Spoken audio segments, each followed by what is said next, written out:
BSc fourth semester के सभी students का स्टडी पॉइंट में बहुत स्वागत है। तो पिछले वीडियोस में हम लोगों ने एटॉमिक स्ट्रक्चर जो कि यूनिट 1 है उसके एमसीक्यूज़ कुछ इंपॉर्टेंट एमसीक्यूज़ हमने सॉल्व किया था, लगभग 16-17 क्वेश्चन। तो उसी क्रम में ये सेकेंड पार्ट लेकर वीडियो का आया है जिसमें हम लोग कुछ और क्वेश्चन डिस्कस करेंगे। क्वेश्चन नंबर 1 आज का हम शुरू करते हैं। कॉपी पेन ले लें, क्वेश्चन को नोट करते रहें साथ में। क्वेश्चन नंबर 1 है the maximum number of electron which can be the maximum number of electron which can be present in a sub level, which can be present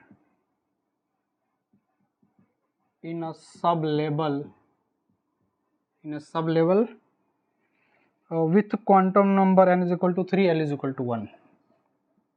With quantum number n is equal to 3 and L is equal to 1. Options आपको given है 2, 6, 10 और 14। ये 4 option आपको given है, इन चारों में से correct option choose करना है। The maximum number of electron which can be present in a sub level with n is equal to 3, L is equal to 1.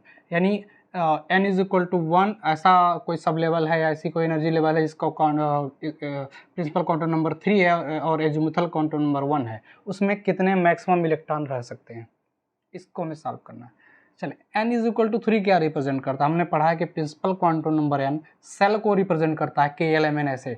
तो n इज इक्वल टू 3 मतलब third shell, n is equal to 3 मतलब क्या हो जाएगा? Third shell. और third shell मतलब अगर लिखना चाहे अल्फ़ाबेट्स में तो KLM, थर्ड सेल क्या हो जाएगा? M। थर्ड सेल में कितने सब सेल होंगे? थर्ड सेल में कितने सब सेल होंगे? फर्स्ट सेल में एक ही सब सेल होता है, सेकंड में 2 होता है, थर्ड में 3 होता है। तो थर्ड में 3 सब सेल हो जाएंगे। पहला होगा 3s, दूसरा होगा 3p एंड थर्ड होगा 3d। ये 3 सब सेल होंगे इसके अंदर। अब इसमें azimuthal quantum number L is equal to 1 given है। एजीमुथल के बारे में हमने पिछले वीडियोस में चर्चा किया है कि L is equal to values होती है 0, 1, 2, 3 एंड सो ऑन। 0 होता है S के लिए, 1 होता है P के लिए, 2 होता है D के लिए और 3 होता है F के लिए। तो यहाँ L इज इक्वल टू 1 क्या रिप्रेजेंट कर रहा है कि दैट इज P सब सेल। कौन सा सब सेल? P सब सेल। तो P सब सेल यहाँ पे आ जाएंगे। P सब सेल में कितने मैक्सिमम इलेक्ट्रॉन हो सकते हैं?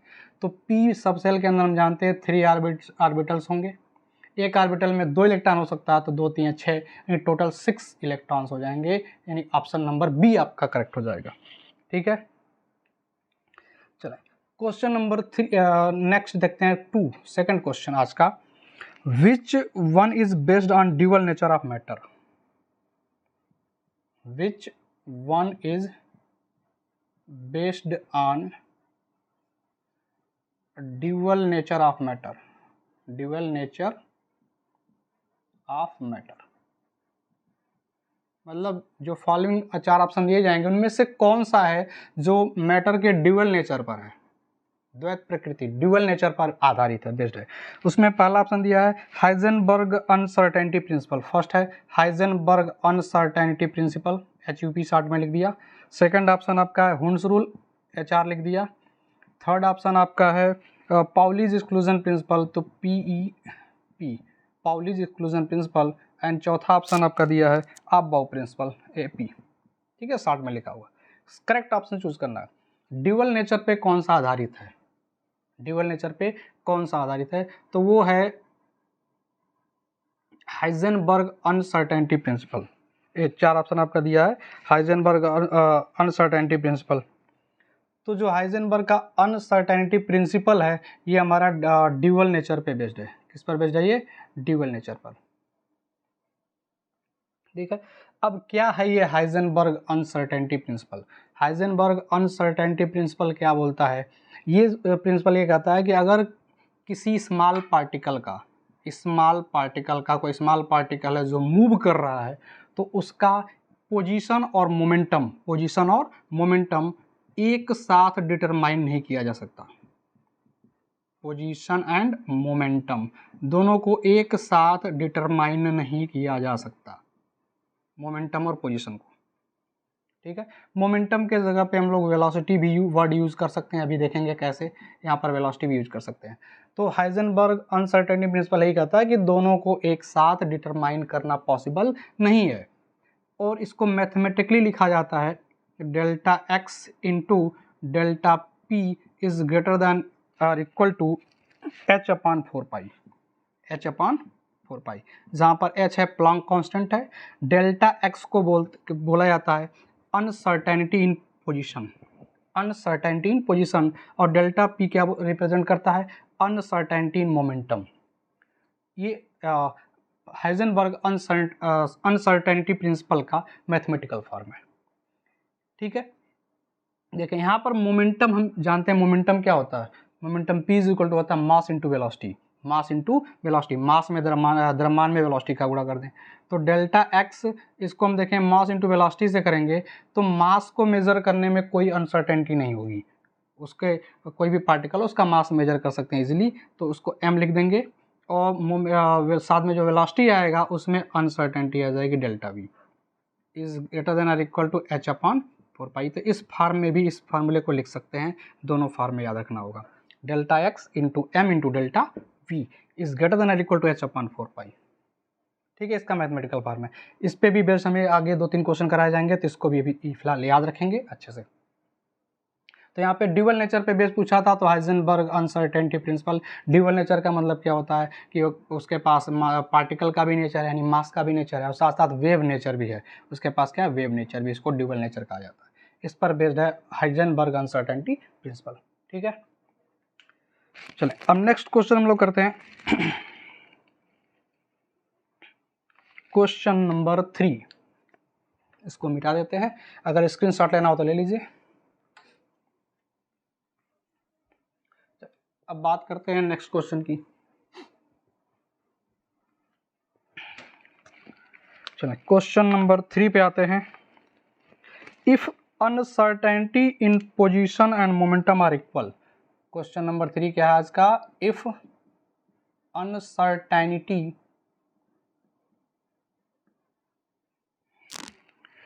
in position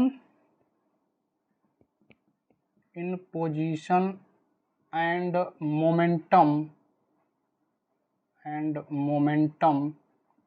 is same या equal, is equal, R भी लिख सकते हैं, R equal, then uncertainty in velocity is, then uncertainty in velocity is, velocity में अनसर्टेनिटी क्या होगी, यदि पोजीशन और मोमेंटम में जो इनसर्टेनिटी है वो अनसर्टेनिटी हो गया है, सेम है, इक्वल है, तो वेलोसिटी में अनसर्टेनिटी पता करनी है। ऑप्शन आपको दिया गया है, ए ऑप्शन है 1/2m इंटू √h/पाई, बी ऑप्शन है √h/2 और सी ऑप्शन है 1/m √h/2 और डी है h/पाई अंडर रूट में, डी ऑप्शन होगा आपका h/√पाई। इन चारों में से करेक्ट ऑप्शन चूज करना है। चलिए इस क्वेश्चन को कैसे सॉल्व करेंगे, इसके लिए हाइजेनबर्ग अनसर्टेनिटी प्रिंसिपल यूज करना होगा। जहां भी अनसर्टेनिटी आ जाए तो वहां पे वही प्रिंसिपल काम आएगा हमारा। हाइजेनबर्ग अनसर्टेनिटी प्रिंसिपल क्या बोलता है, delta x into delta P is equal to or greater than क्या होता है, h/4 पाई, h/4 पाई। इसी प्रिंसिपल का यूज करना है। सॉल्व करने के लिए हम लोग इज इक्वल टू लेके सॉल्व करेंगे कैलकुलेशन में। तो यहाँ पे क्वेश्चन में बोला है कि uncertainty in position and momentum are equal, इन दोनों में जो अनसर्टेनिटी है डेल्टा एक्स और delta P is equal, according to the question delta x is equal to delta P. ठीक है, ये दोनों सेम है, तो बताओ जब दोनों सेम हैं तो इन दोनों का प्रोडक्ट मतलब स्क्वायर हो जाएगा। इनको अगर कोई अल्फ़ाबेट हम मान लें, अल्फ़ा मान लें, तो हो जाएगा दोनों अल्फ़ा है तो अल्फ़ा इंटू अल्फ़ा स्क्वायर, तो दोनों में से किसी एक की वैल्यू निकालेंगे तो इसका दूसरी तरफ अंडर रूट लगाना पड़ेगा, तो हो जाएगा √h/4 पाई। बाय वालों के लिए थोड़ा सा टफ हो सकता है, मैथमेटिकल कैलकुलेशन ध्यान देंगे। दोनों जब बराबर है तो बराबर को मल्टीप्लाई होता है, स्क्वायर हो जाता है, इसको हटाएंगे दूसरा लग जाएगा अंडर रूट, तो h/4 पाई। यहाँ से अगर सॉल्व कर लें तो h अंडर रूट में ही रहने देते हैं, पाई को भी अंडर रूट में रहने देते हैं, लेकिन जो 4 है 4 का अंडर रूट 2 आ जाएगा, इसका वर्गमूल 2 आ जाएगा, तो उसको बाहर ले लेते हैं, तो ऊपर 1 नीचे 2, तो 1/2 अंडर रूट एच अपन पाई, ये हमारा डेल्टा एक्स और डेल्टा पी दोनों की वैल्यू हो जाएगी, क्योंकि दोनों इक्वल था। अब आगे क्वेश्चन में क्या करा, अनसर्टेनिटी इन वेलोसिटीज, तो वेलोसिटी को हम किस में से फाइंड कर सकते हैं, डेल्टा पी वाले से, बिकॉज हमने पढ़ा P is equal to M B, तो delta P is equal to क्या हो जाएगा, एम डेल्टा वी हो जाता है। तो हम डेल्टा पी के जगह पे क्या लिख सकते हैं, m delta v is equal to कितना आया है, 1/2 under root h upon pi. ठीक है, हमें डेल्टा वी कैलकुलेट करना, अनसर्टेनिटी इन वेलोसिटी कैलकुलेट करना है, एम को इधर ला देंगे, तो 1/2 नीचे आ जाएगा एम, इधर हो जाएगा h under root h upon pi. This is the correct option. पहचाने कौन सा है, यहाँ पर दिख रहा है 2m, ऑप्शन ए, तो ऑप्शन ए इज करेक्ट। ठीक है, अनसर्टेनिटी इन वेलोसिटी आ जाएगी 1/2m under root h upon पाई। चलिए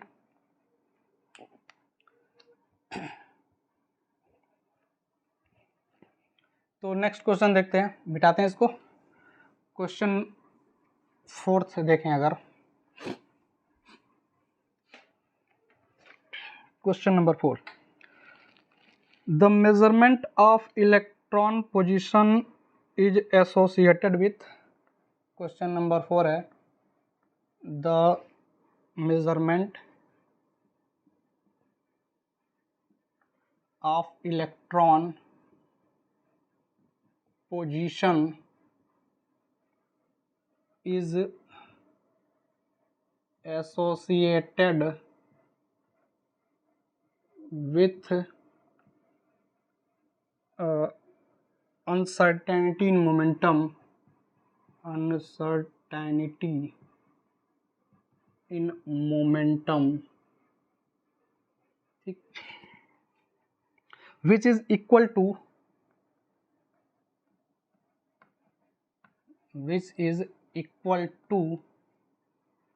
1 into 10 to the power minus 18 gram centimetre second inverse, ये दिया हुआ यूनिट इसका।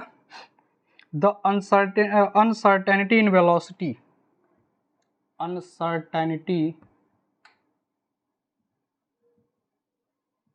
इन वेलोसिटी इज, कैलकुलेट करना, अनसर्टेनिटी इन वेलोसिटी को कैलकुलेट करना है। ऑप्शन आपके पास गिवन है, ऑफ इलेक्ट्रॉन है, sorry, uncertainty of electron, uncertainty of electron, और इलेक्ट्रॉन का मास भी गिवन है। इलेक्ट्रॉन का जो मास है वो गिवन है 9 × 10 to the power minus 28 ग्राम। आपको लर्न भी होना चाहिए, याद भी होना चाहिए, दिया हो चाहे न दिया हो, इलेक्ट्रॉन का मास दिया है। तो इलेक्ट्रॉन की वेलोसिटी में अनसर्टेनिटी कैलकुलेट करना है। ऑप्शन आपका यहाँ दिया हुआ है 1 × 10 to the power 9, 1 × 10 to the power 6, 1 × 10 to the power 5 and 1 × 10 to the power 11। A B C D, ये 4 ऑप्शन आपके दिए हैं। क्वेश्चन अटेम्प्ट करें। क्या लिखा, measurement of electron position, in position का, जब इलेक्ट्रॉन के पोजीशन का मेजरमेंट करते हैं तो एसोसिएटेड होता है किससे, मोमेंटम में अनसर्टेनिटी से। ऐसा कौन सा रिलेशन है, इसके लिए हम लोग जानते हैं हाइजेनबर्ग अनसर्टेनिटी प्रिंसिपल है कि delta x into delta P, position और मोमेंटम किसके इक्वल होता है, h/4 पाई के। इसी इक्वेशन से हम लोग कैलकुलेशन करते हैं। तो क्या दिया यहाँ पर, देखिए, associated with uncertainty in momentum which is equal to इतना, ये मोमेंटम वाली अनसर्टेनिटी की वैल्यू दी गई है, डेल्टा पी की वैल्यू गिवन है। तो अगर डेल्टा पी की वैल्यू गिवन कर दिया 1 × 10 to the power minus 18, ये जो भी यूनिट दिया लिख देंगे आगे। तो अनसर्टेनिटी इन वेलोसिटी, इसी से वेलोसिटी का निकालना होगा ना। तो अनसर्टेनिटी इन वेलोसिटी, हम पी को, मोमेंटम को वेलोसिटी के टर्म में कैसे लिखेंगे, एम इंटू वी कर लेंगे, तो आ जाएगा इज इक्वल टू कितना, 1 × 10 to the power minus 18। यहाँ से हमें डेल्टा वी कैलकुलेट करना है, एम को बटे में लाएंगे, एम की वैल्यू पुट कर दें 10 to the power minus 18, ये ऊपर है, और एम की वैल्यू क्या हो जाएगा 9 × 10 to the power minus 28। ठीक, यहाँ से देखें, सॉल्व कर लें, क्या आएगा, -18 माइनस 28, 18 कैंसिल हो जाएगा, कितना बचेगा, नीचे 10 बचेगा, क्या बचेगा, -10, ऊपर ले जाएंगे +10 हो जाएगा, इधर 1/9 × 10 to the power -10 नीचे था, ऊपर जाके हो गया +10। तो 1/9 × 10⁻10 ऑप्शन में इस तरह का नहीं है कुछ, तो थोड़ा सा सॉल्व कर लें इसको और भाग करें और दशमलव में ले जाएंगे, 0 पॉइंट हो जाएगा 10, 9 1 जा 9, 1 आता जाएगा, 9 1 जा 1, इसका मतलब जैसे 0.11 ऐसे आता जाएगा इंटू 10⁻10। इसको 1.1 लिख दें तो डेसिमल एक प्लेस इधर ले गए तो एक जीरो यहाँ से कम कर देंगे, 10⁻9। 1.1 इंटू 10⁻9 मीन्स हम 1 इंटू 10⁻9 के अप्रॉक्स बोल सकते हैं। यहाँ पर ऑप्शन नंबर ए सही हो जाएगा। ठीक है, वेलोसिटी का है तो मीटर पर सेकंड यूनिट आ जाएगी। सीजीएस में दिया था ग्राम सेंटीमीटर, तो सेंटीमीटर पर सेकंड, सेंटीमीटर पर सेकंड ये यूनिट आ जाएगा। क्वेश्चन नंबर 5 है, the uncertainty involved in the measurement of velocity within a distance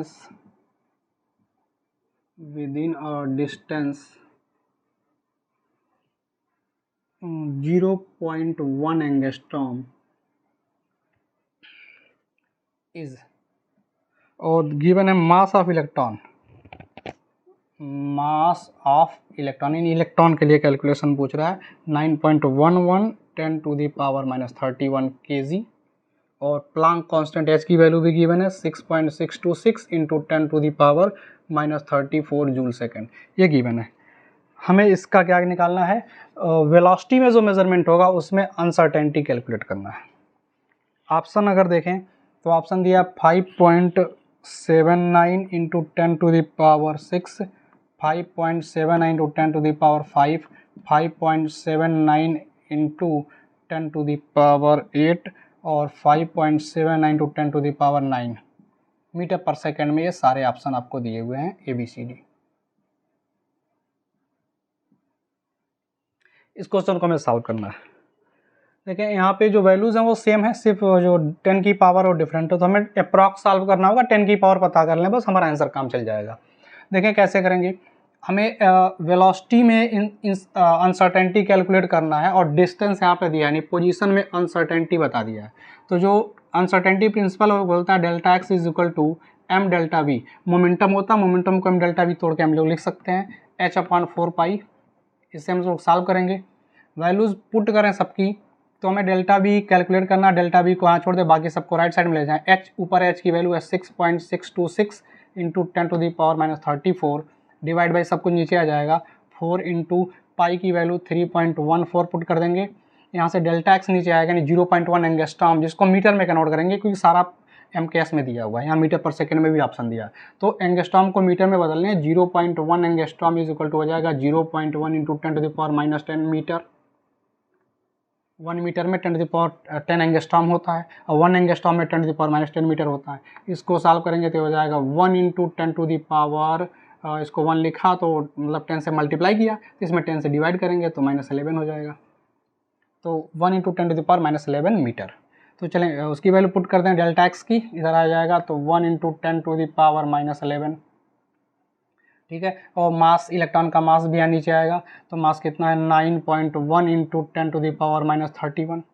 चलें इसको हमें अप्रॉक्स सॉल्व करना है क्योंकि न्यूमेरिकल वैल्यू सेम है, सिर्फ 10 डिफरेंट है, तो अप्रॉक्स सॉल्व कर लेते हैं हम लोग। देखें कैसे, ये 3.14, ये 6.6 लगभग 2 गुना है इसका, 2 से काट दिया 2 बार में, ये 4 को काट दिया 2 बार में, और यहाँ 9 दूनी 18, ये 9 और 1 9 टू जाए 3, 9 दूनी 18 हो जाएगा, तो 1/18 लिख लिया।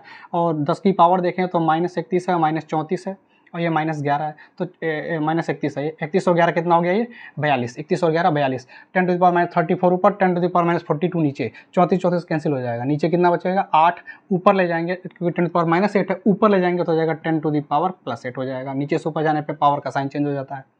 इसमें भाग कर देंगे तो 0.10 0 बार ले जाएंगे तो 10 100 हो जाएगा, 18×95 0.05 आ जाएगा इंटू 10⁸।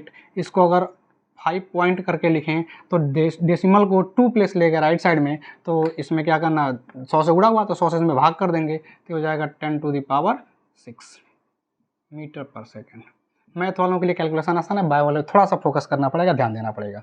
तो 5 इंटू 10⁶, अब यहाँ ऑप्शन देख लें तो 10⁶ यहाँ में भी दिख रहा है metre per second, first option में, फर्स्ट ऑप्शन सही है। ये 5 क्यों नहीं मच कर रहा, क्योंकि हमने अप्रॉक्स कर लिया है, हमें आंसर लाने से मतलब है, उसमें काम इससे चल जाएगा।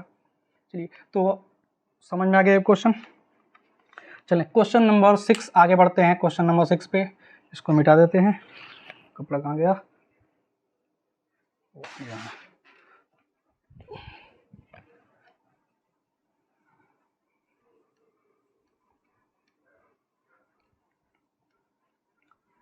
चलिए next question, question number 6।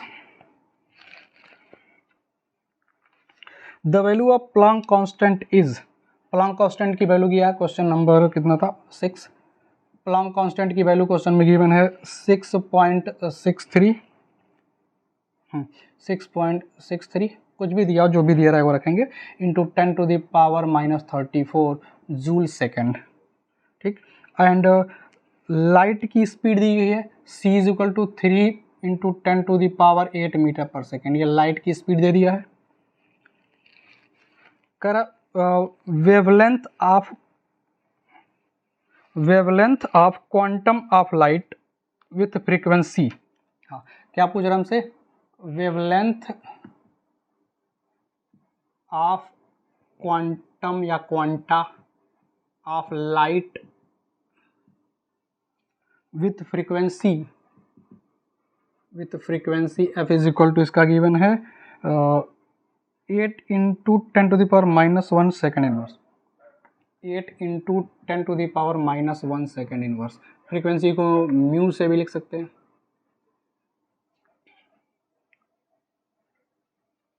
Frequency को न्यू से भी लिख सकते हैं। चलें h न्यू है था ना, ये न्यू है हमारा, तो न्यू को फ्रीक्वेंसी हो गया 8 इंटू 10⁻⁻1 सेकेंड इनवर्स।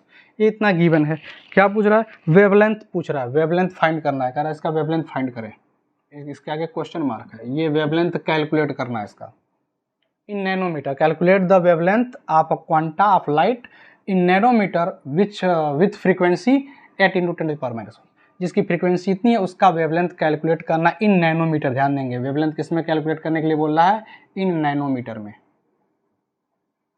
इन नैनोमीटर में कैलकुलेट करने के लिए बोल रहा है।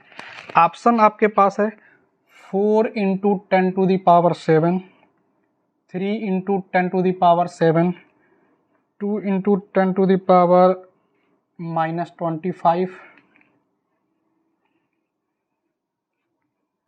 And 3 into 10⁻25। चलिए ये 4 ऑप्शन आपके दिए हों ABCD, कोई भी ऑप्शन दिया हो, हमें क्या फ़र्क पड़ता है, हमें सॉल्व करेंगे, जो मैच करेगा वही हमारा सही ऑप्शन होगा। ये पूरी क्वेश्चन हो गई। क्वेश्चन समझ में आ गया? प्लैंक कांस्टेंट की वैल्यू दिया है, लाइट की स्पीड दिया है, और कब कह रहा है कि लाइट के क्वांटा की वेवलेंथ नैनोमीटर में कैलकुलेट करो, ये यदि उसकी फ्रीक्वेंसी इतनी दी गई है। ठीक है, चलो इस क्वेश्चन को हम लोग सॉल्व करने के लिए थोड़ा सा एक और फार्मूला हमें याद रखना होगा, जिसको बोलते हैं de Broglie wavelength. De Broglie dual nature जो बताया था उन्होंने लाइट का या इलेक्ट्रॉन का, तो उस केस में हमने क्या आया, lambda is equal to h upon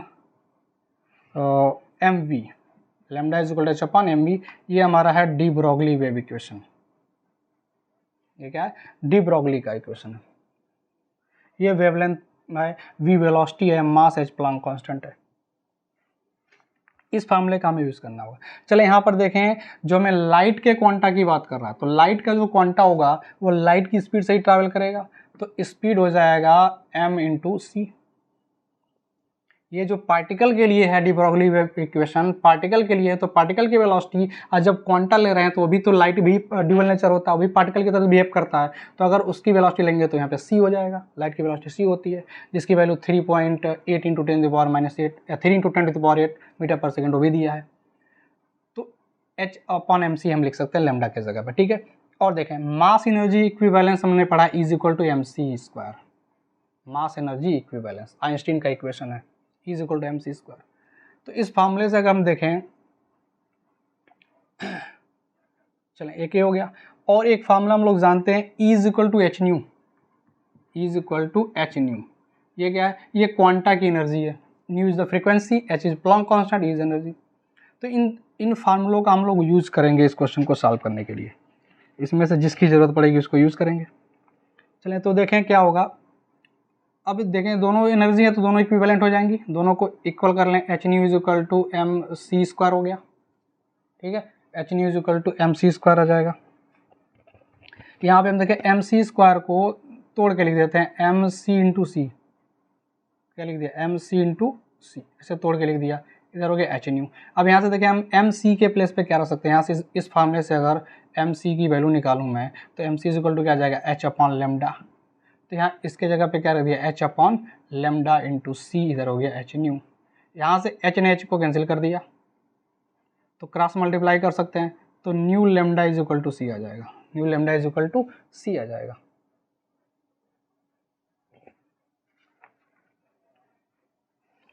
ठीक, तो यहाँ से आ जाएगा। अब यहाँ से हमें किसकी वैल्यू चाहिए, हमें चाहिए क्या वेवलेंथ चाहिए, लेमडा चाहिए, तो lambda wavelength is equal to क्या हो जाएगा सी अपॉन न्यू, सी की वैल्यू देंगे 3 इंटू 10 टू दी पावर 8 और न्यू की वैल्यू क्या रख देंगे जो दिया है 8 इंटू 10 टू दी पावर -1, ये वैल्यू पुट कर देंगे।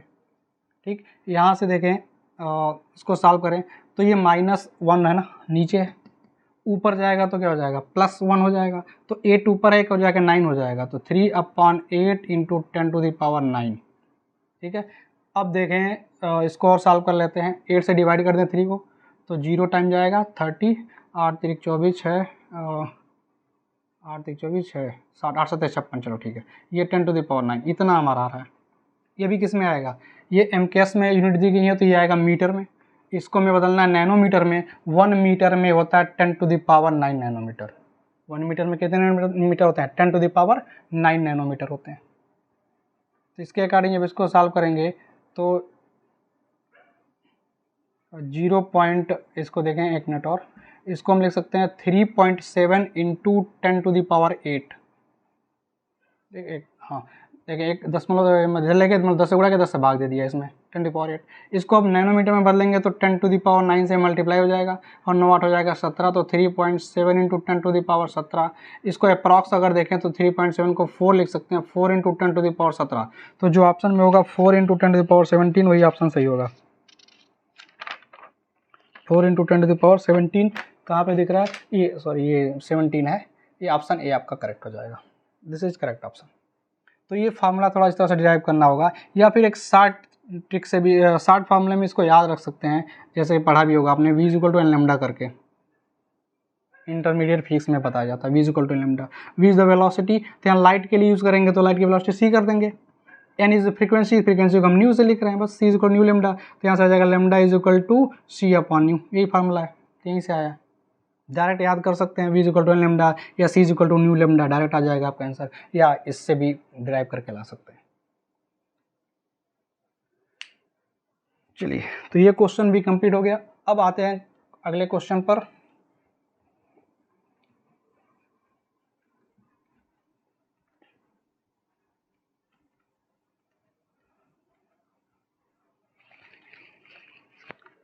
नेक्स्ट क्वेश्चन आपका है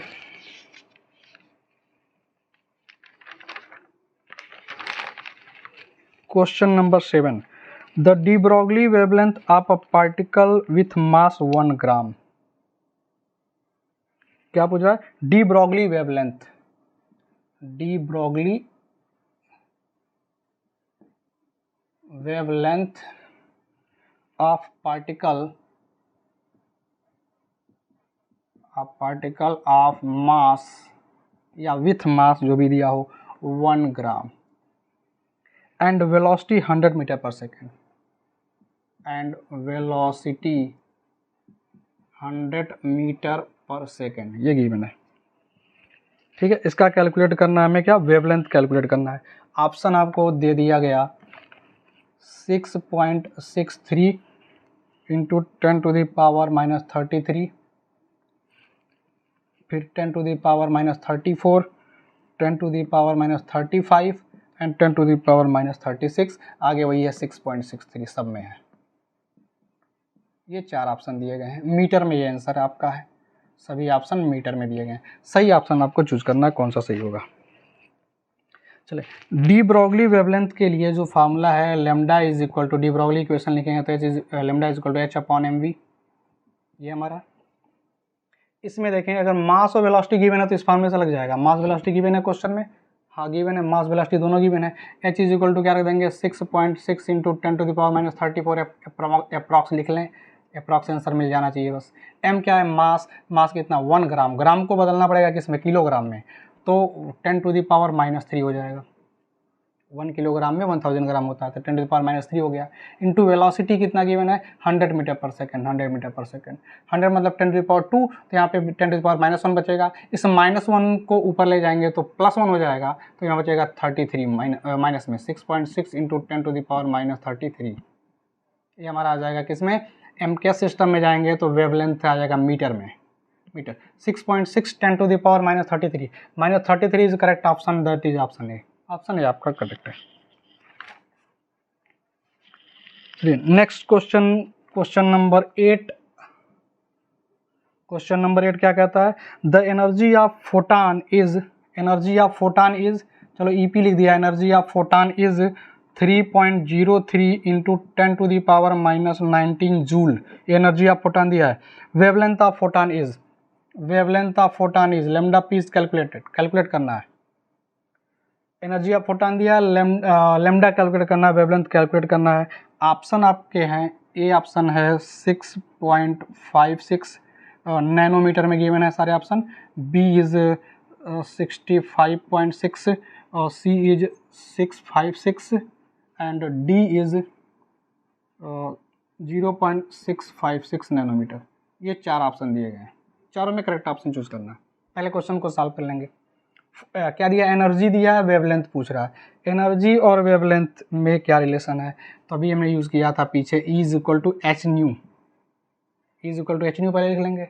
अब न्यू को, फ्रीक्वेंसी को चेंज कर लेंगे वेवलेंथ में, तो अभी जो डिराइव किया था स्टार्ट में बताया भी था, किससे याद करेंगे, C इज इक्वल टू, अगर जैसे लाइट है तो C लिख लेंगे, और कोई पार्टिकल है तो उसके जगह पे हम लिख लेंगे, वेलोसिटी रही है, तो V is equal to C is equal to nu lambda use कर लेंगे, तो यहाँ से हमारे पास न्यू इज इक्वल टू निकल के आएगा C अपॉन लेमडा, लेमडा को जला के डिवाइड कर दिया, वैल्यूज पुट कर दें यहाँ पर, तो H हमारे पास है, न्यू की जगह पे जाएगा C अपॉन लेमडा, इधर एनर्जी, एनर्जी गिवन है 3.03 10⁻⁻19, H प्लांक कांस्टेंट है जिसकी वैल्यू है 6.6 into 10⁻34, C light of speed है, सॉरी स्पीड ऑफ लाइट है, जिसकी वैल्यू हो जाएगी 3 इंटू 10⁸, और लेमडा वेवलेंथ है जिसको मैं कैलकुलेट करना है।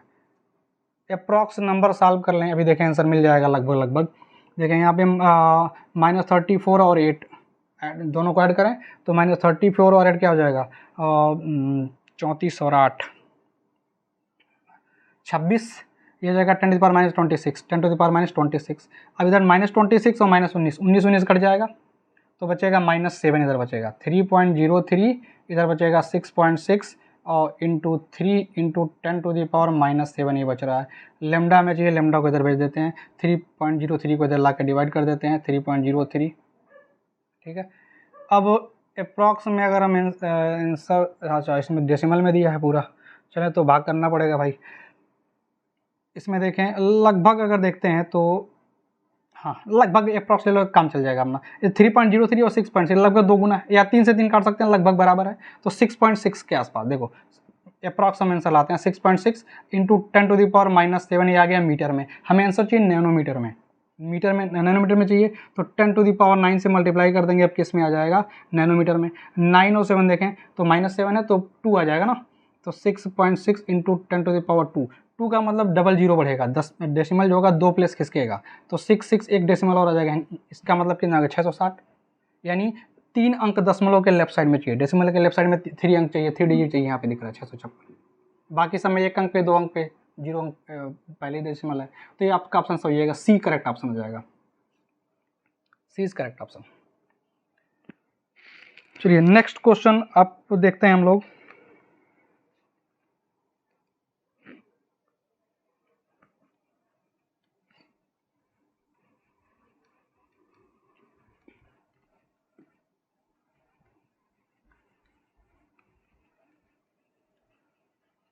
चलिए क्वेश्चन नंबर 8 हो गया, अब 9 नंबर पे आते हैं। If r is the radius of first orbit, the radius of nth orbit of hydrogen atom is, क्या क्वेश्चन कर रहा है, question number 9, if r is the radius of first orbit, r is radius of first orbit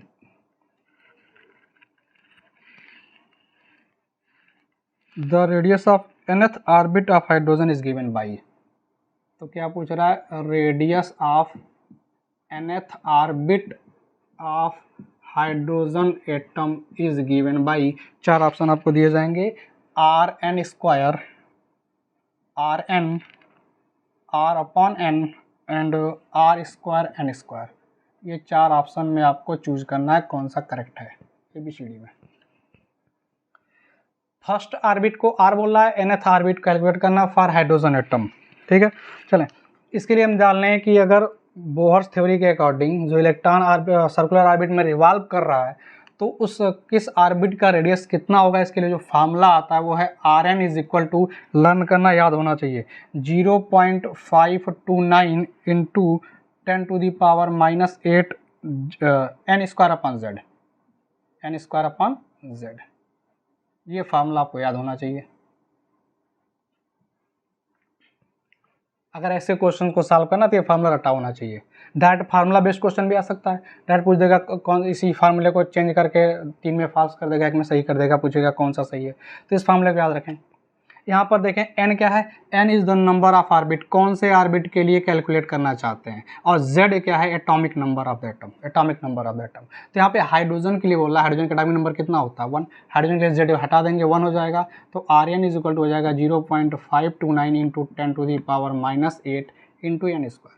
चलें, कर R is the radius of first orbit, first orbit के लिए n is equal to क्या रखेंगे 1, for first orbit n is equal to क्या हो जाएगा 1, first orbit के लिए क्या लिखा जाएगा n इज इक्वल टू 1, तो n is equal to 1 put करते ही क्या आ जाएगा R1, n इक्वल टू 1 रखा तो 0.529 इंटू 10⁻⁸ ही तो आएगा। और यहाँ बोल दिया कि R is the first orbit, R1 के जगह पे क्या लिख देंगे R, क्योंकि फर्स्ट ऑर्बिट को क्या रिप्रेजेंट कर रहा है R, तो हमारा R इज इक्वल टू ये आ गया, इतना मिल के आ गया। अब कह रहा है nth orbit of hydrogen atom will be, तो अगर nth ऑर्बिट का लेना होगा तो Rn is equal to 0.529 into 10⁻⁸ n, अब nth ऑर्बिट के लिए n ही रखना पड़ेगा यहाँ, तो यहाँ पे हो जाएगा n square upon z, z की वैल्यू 1 ही होगी, हाइड्रोजन ही है, हाइड्रोजन ही है तो z का 1 हो जाएगा, तो Rn इज इक्वल टू ये। देखें इसके प्लेस पे, इतने के प्लेस पे हम लोग क्या लिख सकते हैं, लिख सकते हैं R, तो ये हो जाएगा Rn इज इक्वल टू, यानी nth ऑर्बिट का रेडियस होगा Rn इज इक्वल टू, यहाँ पे R आ जाएगा Rn स्क्वायर, वाट क्या आंसर है Rn स्क्वायर, तो that is A option is correct, ठीक है।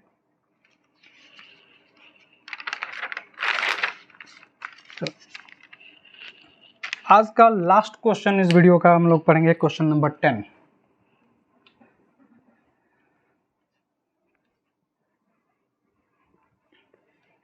चलिए लास्ट क्वेश्चन क्या है, the energy of an electron is in nth Bohr orbit of hydrogen atom is, क्या पूछ रहा है इस बार, energy of electron, energy of electron in nth orbit, in nth orbit, Bohr orbit है और लिख लेंगे अपना, in hydrogen atom, in hydrogen atom is, क्या ऑप्शन दे रहा है, -13.6 upon n raise power 4 eV, -13.6 upon n cube eV electron volt, और -13.6 अपॉन n स्क्वायर eV, और फोर्थ ऑप्शन है -13.6 अपॉन n इलेक्ट्रॉन वोल्ट। ये चार ऑप्शन आपको दिया, आपको चूज करना कौन सा ऑप्शन करेक्ट है। देखें बोहर के nth ऑर्बिट में जो इलेक्ट्रॉन की एनर्जी होती है वो होता है, En से रिप्रेजेंट कर दें तो हो जाता है -13.6 upon n square into Z square electron volt. ये फार्मूला, इसको लर्न करना, याद रखना है। nth बोहर ऑर्बिट में इलेक्ट्रॉन की एनर्जी होती है -13.6 upon n square into Z square. For hydrogen atom z is equal to 1 हो जाएगा, तो इसको 1 कर देंगे तो क्या आएगा, -13.6 यहाँ पे 1 कर दिया upon n square electron volt. देख लें कौन सा ऑप्शन सही दिख रहा है, -13/6 n स्क्वायर, ये आपका ऑप्शन सी करेक्ट हो जाएगा, ये सी ऑप्शन क्या हो जाएगा, करेक्ट हो जाएगा। तो आई होप सभी क्वेश्चन आपको इस चैप्टर के समझ में आए होंगे। तो मिलते हैं नेक्स्ट वीडियो में नेक्स्ट चैप्टर के साथ।